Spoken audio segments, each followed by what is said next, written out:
Olá, ouvinte! Seja muito bem-vindo ao nosso podcast.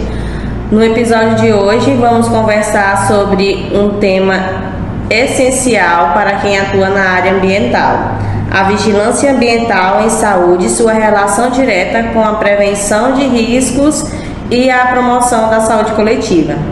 Para isso, temos a ilustre presença do nosso colega Wellington Moraes e Ruth Mara. Ambos são estudantes do último período do curso de Tecnologia em Gestão Ambiental, e aí nós vamos entender como o conhecimento técnico na área ambiental se conecta com políticas públicas de saúde, desastres naturais, mudanças climáticas e desafios da gestão. E para iniciar nossa conversa, porque aqui é uma conversa entre estudantes, vai haver uma troca, já que o curso de enfermagem, e o curso de gestão ambiental são cursos aqui da UEMA, e essas duas áreas se complementam, A saúde, ela depende bastante do ambiente, do meio ambiente. E aí eu queria perguntar para vocês qual a importância, desse curso de vocês para a sociedade. A gestão ambiental, ela trabalha com o planejamento e o controle de riscos também. O nosso trabalho é estudar o meio ambiente e impedir e mitigar possíveis impactos ambientais que possam acontecer no meio ambiente. E aí a gente vai para um outro caminho, que é a saúde ambiental, que é algo que a gente trabalha, que é a condição que está o meio ambiente e como ela pode impactar a saúde humana. A gente tem alguns casos, por exemplo, que acontecem na sociedade, por exemplo, as queimadas. Nós temos aqui, que na verdade esse período já vai começar, a gente até conversou um pouco sobre isso no nosso estágio, que esse período de queimadas até começar. E a saúde ambiental do nosso município, durante esse período, ela vai impactar a saúde humana, no caso, na poluição do ar, por exemplo. Então, eu acredito que a nossa área ela tem bastante importância porque estão interligados com a saúde humana, o meio ambiente, e um complementa o outro. E se um está bem, o outro também vai estar. E sobre isso, a gente tem até que, nesse período, há um aumento de doenças respiratórias. Muitas pessoas são internadas em hospitais por conta de problemas respiratórios, principalmente crianças, idosos. E você, Wellington, tem alguma coisa para falar? Só complementando a fala da minha amiga Ruth, a gente que é profissional do meio ambiente, quando se fala em meio ambiente, não fala somente da natureza, dos animais, mas também da saúde humana. Como ela falou, a questão das queimadas, sempre nesse período, vai começar agora o período da queimada, como você já explicou, vai ter pessoas que vão ficar doentes, vão ficar internadas, problemas respiratórios. Então, nós como profissionais, estudantes também do curso de Tecnologia e Gestão Ambiental, vamos ter que trazer medidas, mitigações e tecnologias para diminuir esses casos de doenças, de queimada.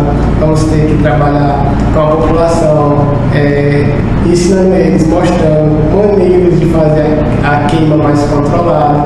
Claro que a gente não vai inibir deles fazerem queimar, é praticamente impossível, não tem como a gente fiscalizar todos ou falar com todos, mas a gente conseguir alertar o máximo de moradores possível, e assim a gente vai levando conhecimento para comunidades mais distantes, e a educação ambiental é fundamental para isso. O que acontece hoje? Muitas pessoas não têm conhecimento ou tem uma pessoa que possa estar ali instruindo ela. Uma das causas ambientais que nós sofremos hoje, o que a população sofre hoje, é causado justamente por isso. Não tem um profissional, não tem alguém da área que possa estar dizendo, olha, se você fizer desse jeito, vai diminuir o impacto, vai fazer com que você tenha uma saúde melhor. Então, a falta de um profissional do meio ambiente para instruir as pessoas é o que causa todos esses tipos de problema que a gente tem hoje no meio ambiente. Até porque a nossa região, né, tem muito essa questão de cultura. A nossa cultura interfere bastante em relação a questões de conscientização, né? Porque a gente somos do Nordeste, né? A gente tem essa cultura de queimar, muitas vezes muitas vezes é o lixo de casa, né? Passa a coleta, mas muitas vezes a gente acaba queimando aquele lixinho no fundinho do quintal. Agora a gente vai iniciar o nosso primeiro bloco, né? Que é o que é, né, a vigilância ambiental em saúde. Um de vocês poderia explicar com suas próprias palavras o que é a vigilância ambiental em saúde? A vigilância ambiental em saúde, ela busca promover medidas para evitar doenças. A gente pode tomar como base o que aconteceu em 2019, se não tem grave a questão do Covid-19.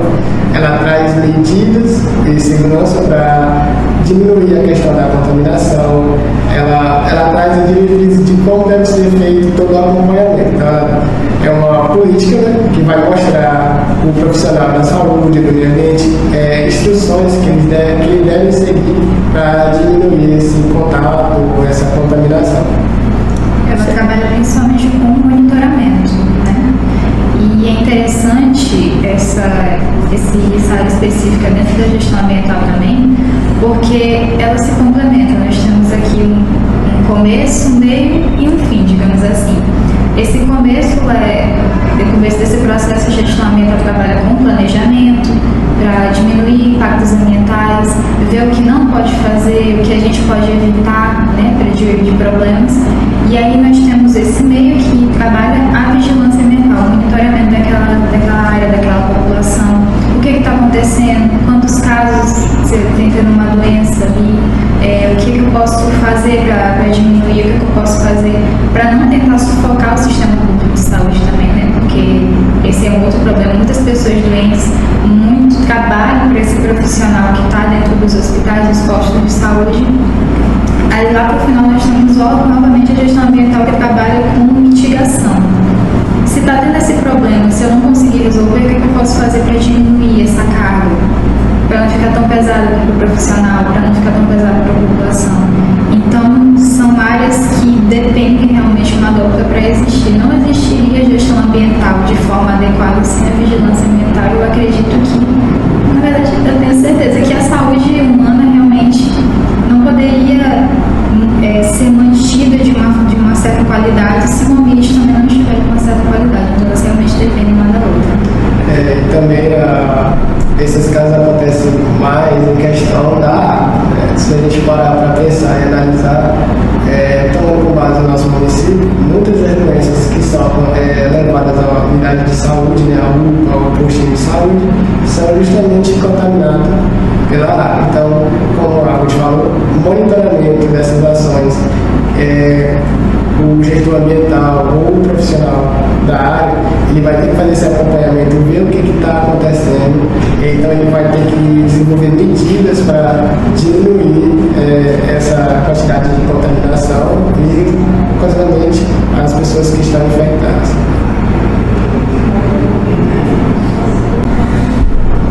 E como vocês percebem no dia a dia a influência dos fatores ambientais na saúde das pessoas?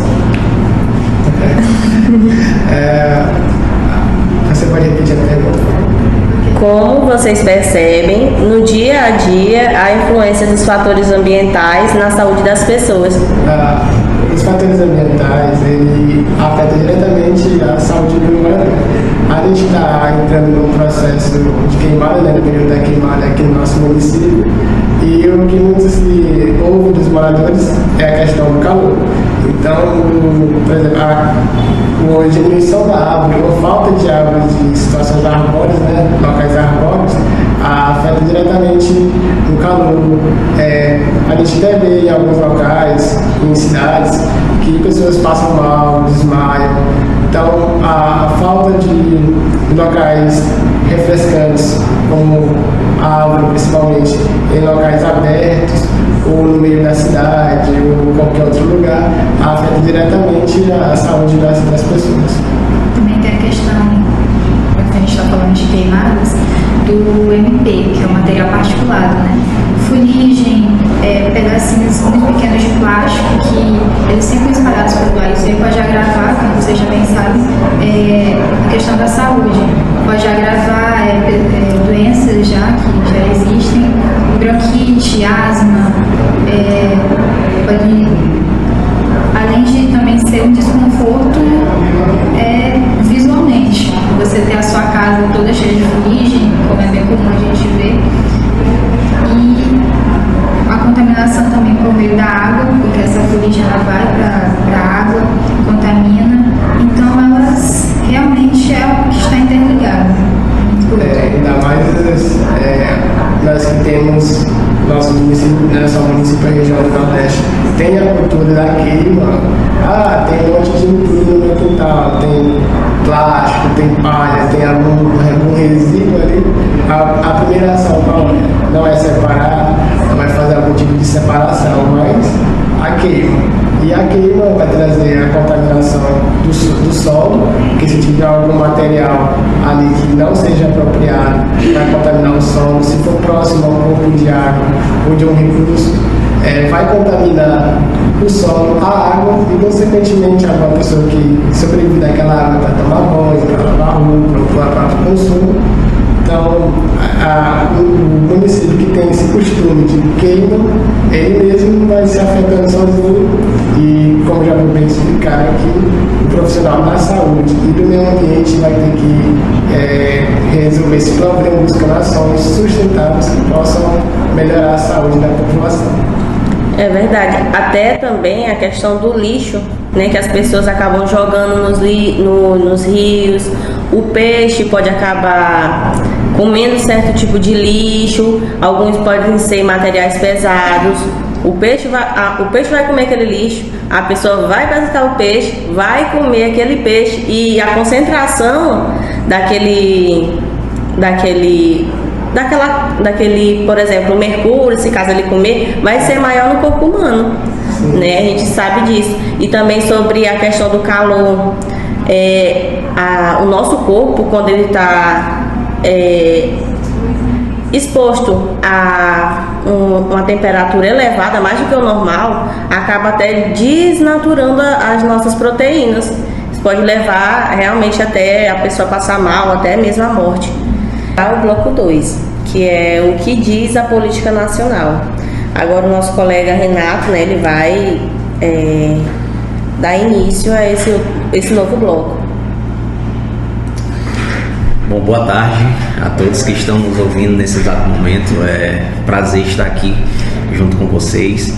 E vamos dar início na nossa segunda parte do nosso podcast. Bom, vamos iniciar aqui com a nossa pergunta, né? A Política Nacional de Vigilância Ambiental e Saúde existe desde 2005.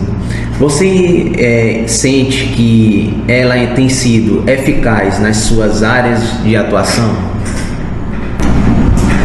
Olha, a nossa política, nossa legislação, tanto ambiental como de outras áreas, ela é muito completa. Ela é muito bonita no papel, é interessante. Mas, sinceramente, assim, baseado em tudo que eu já aprendi, em tudo que eu já estudei, tanto dentro de sala de aula como que eu já vi fora da sala de aula, ela não é eficaz. Assim, ela tem tudo para dar certo, realmente. Só que ela não é aplicada da forma que deveria.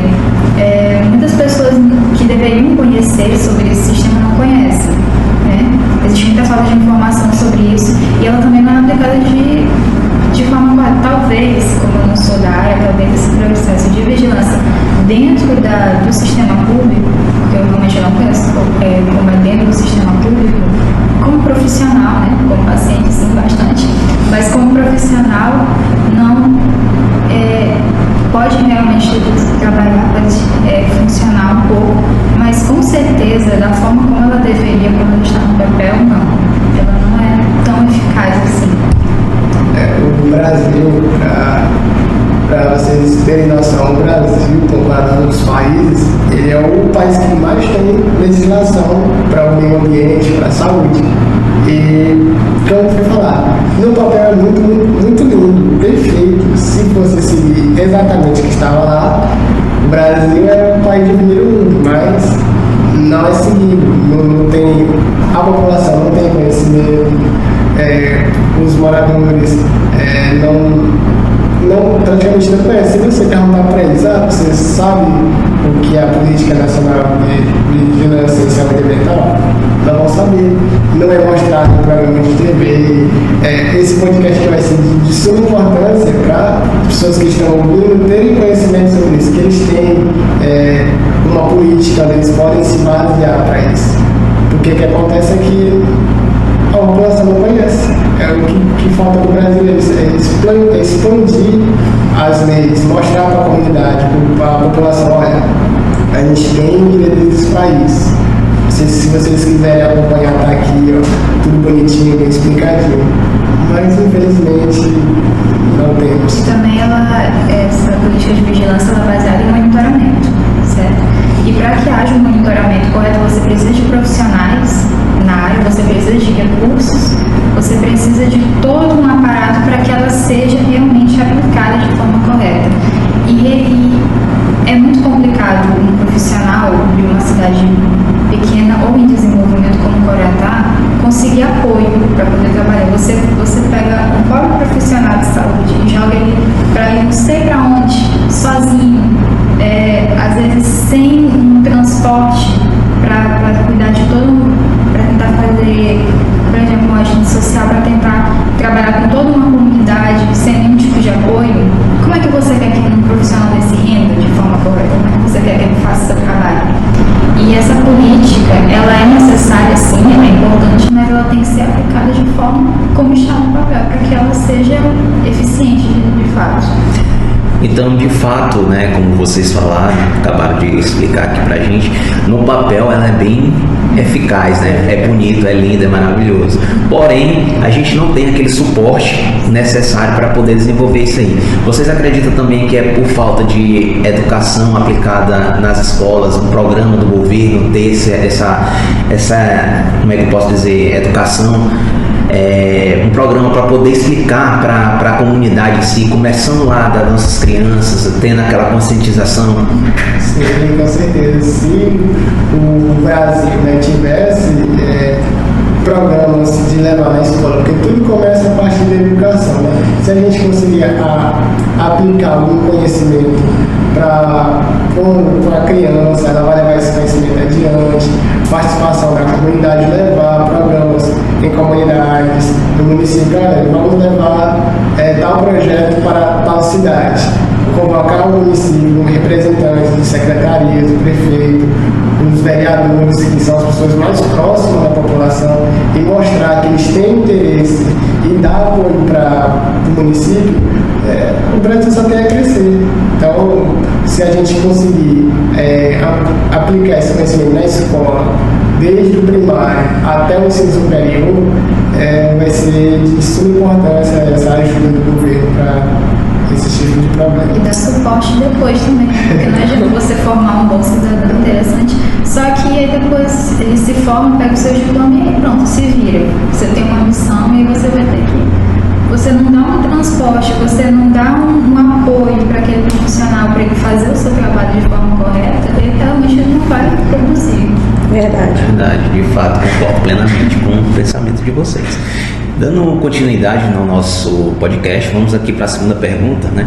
Como essa política aparece na prática? Por exemplo, ela influencia nas orientações que você recebe ou nas ações que executa? Como vocês analisam que essa política ela é apresentada na prática, né?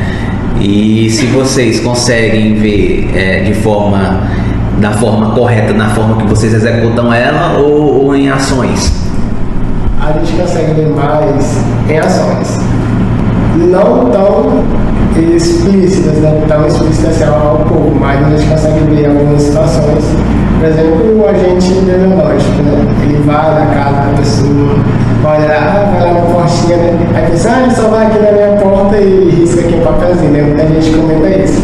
Mas ele tem um papel ali importante, por mais que muitas das vezes não tenha recurso suficiente, eles são mandados para lugares muito distantes, não tem aquele apoio, né? Mas eles estão ali dando um passo pequeno, mas estão indo devagarzinho. Vão lá visitar se tem água parada, né? Eles sempre pegam, tem algum pneu, alguma coisa aqui que possa acumular água parada. Aí você responde, não, mas ele tem que fiscalizar aquilo ali, né? Então é um pequeno passo para se tornar um passo muito grande depois. É verdade, realmente concordo contigo em certos pontos que a gente vê, né, que, por exemplo, você deu um exemplo aí dos agentes epidemiológicos. Normalmente, quando eles vão fazer essas visitas na casa, né, da gente, de várias pessoas, a gente percebe que há uma restrição muito grande da própria população em receber esses agentes, né? Porque é dali que começa a prevenção de certos tipos de doenças, algum tipo de agentes transmissores, né, de doenças. Então, assim, a gente percebe que começa também da gente, né? A gente é um pouco também responsável por isso, certo? Sempre passa em programa de TV, sabe? Se você tiver alguma coisa que possa acumular água, derrume, outra coisa. Mas a população mesmo, eu vou deixar esse balde aqui. É verdade. Aí tem um pouquinho de água ali. Não dá nada não. Eu vou botar essa vasilha aqui, mas não dá nada. Aí daqui a pouco começa o centro de doenças, diferentes doenças. Não sei o que foi que aconteceu. Aí o bairro todinho pega dengue. Não, deve ser uma praga, deve ser um mal olhado isso aí, com certeza. Infelizmente é o que mais acontece, né? Até porque, né, a nossa sociedade é muito assim religiosa, né? Tudo que acontece de ruim vai ligar que é um castigo, que alguém fez alguma coisa de ruim e todo mundo tá pagando. Mas ninguém quis virar o pneu que tava no quintal, É verdade. E a gente já está indo para o final, né? O nosso último bloco é sobre desafios e perspectivas.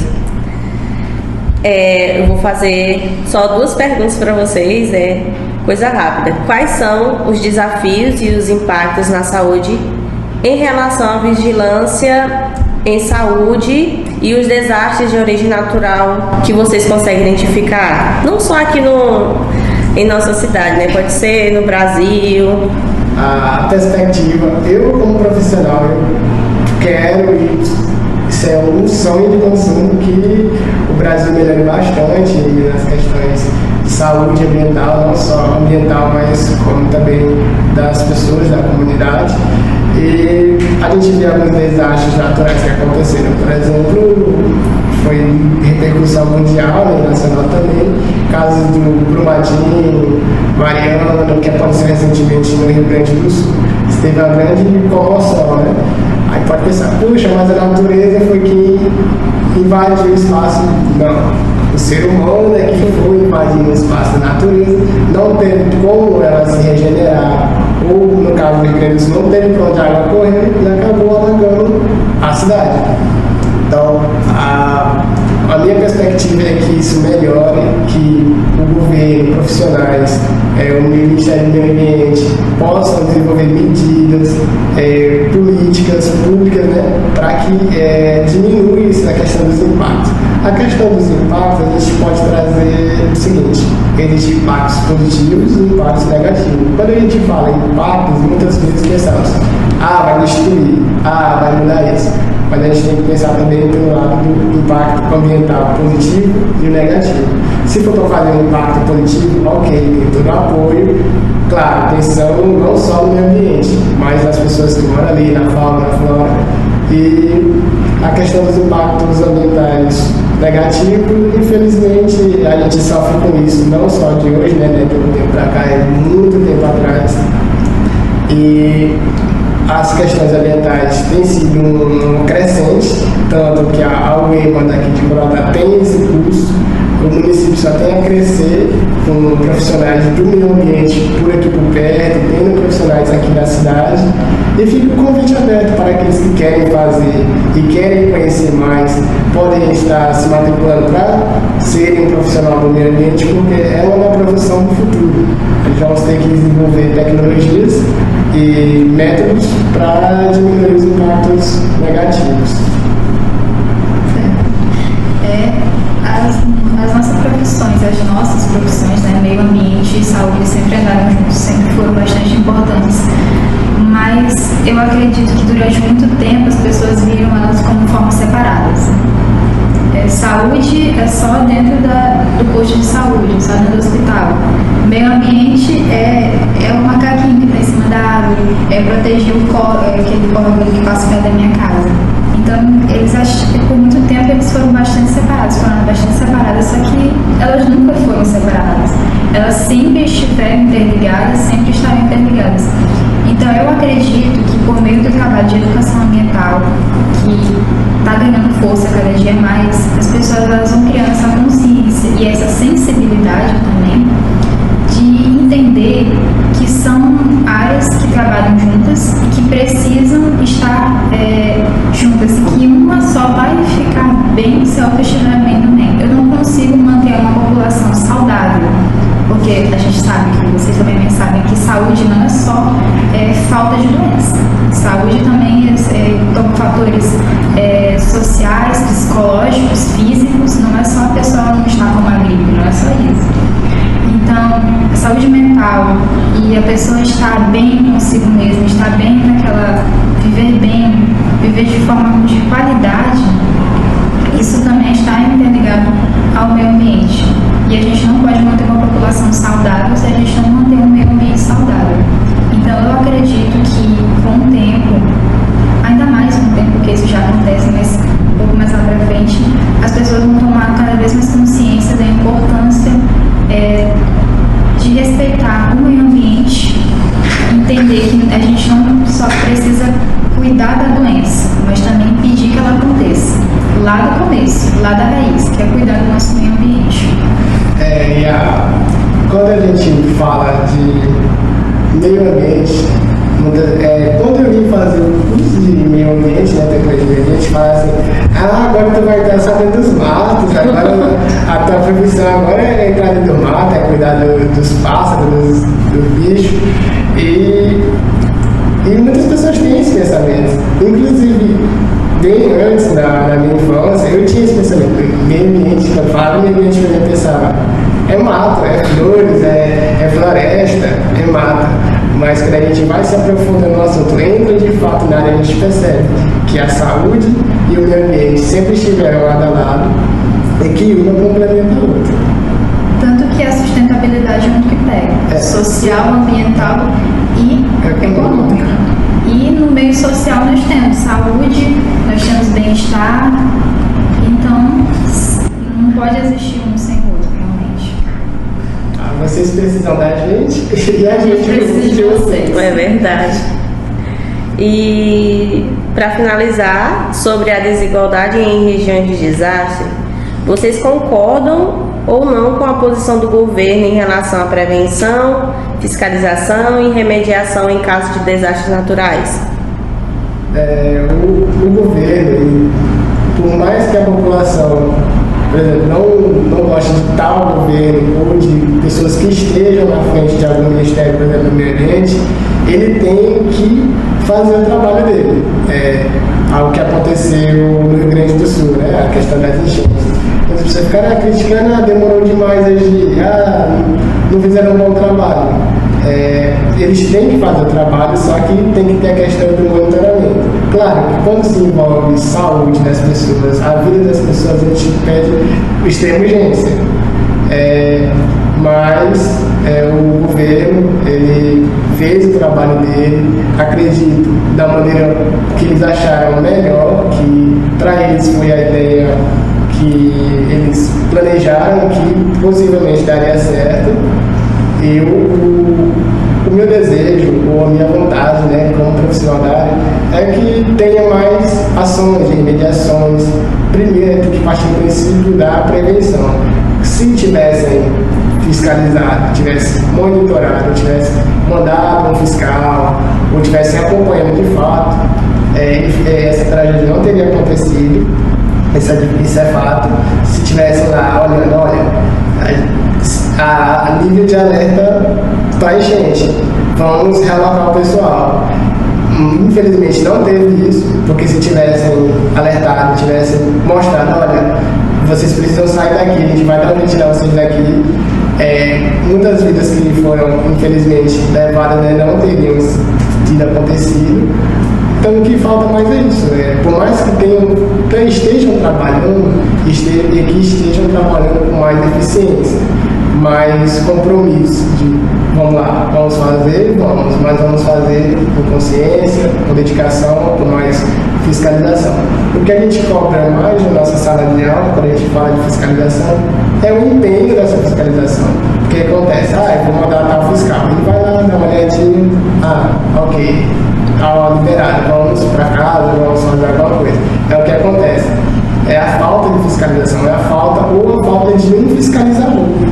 De ir lá, olha, vamos lá, tá errado, vamos autuar o município e pedir que eles façam alguma intervenção. Eu acredito realmente que o governo ele é necessário, sim, isso é óbvio, e ele tem poder para poder mudar a nossa realidade que nós estamos vivendo, só que é bastante ineficaz. Quando a gente fala do governo, geralmente é só coisa ruim. As nossas leis ambientais são as mais rígidas do mundo, as leis ambientais brasileiras, e as mais completas também. E é difícil de burlar, porque realmente não tem muito espaço ali para você se mexer. E às vezes esse também é um problema, bastante burocrático. É muito difícil eu tentar fazer as coisas do jeito certo, então eu vou tentar por um outro jeito, eu quero fazer. Né? E aí você junta isso com a falta de profissionais da área, como o Wellington falou. Às vezes um fiscal ambiental que trabalha em um determinado município, em um determinado estado, ele tem ali com indicação, olha, eu conheço alguém que me colocou aqui, mas eu não sei o que fazer. Eu chego ali num ambiente, na denúncia, ok. E agora? Né? Realmente, nós temos profissionais capacitados no município, no estado, no país.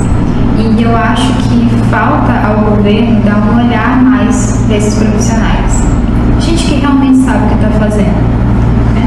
Eu não vou colocar um enfermeiro, uma pessoa dentro de um posto de saúde para cuidar da saúde das pessoas e ele não sabe fazer nada. Né? Como é que eu vou colocar o risco, a vida de alguém em risco dessa forma? É a mesma coisa com o meu ambiente.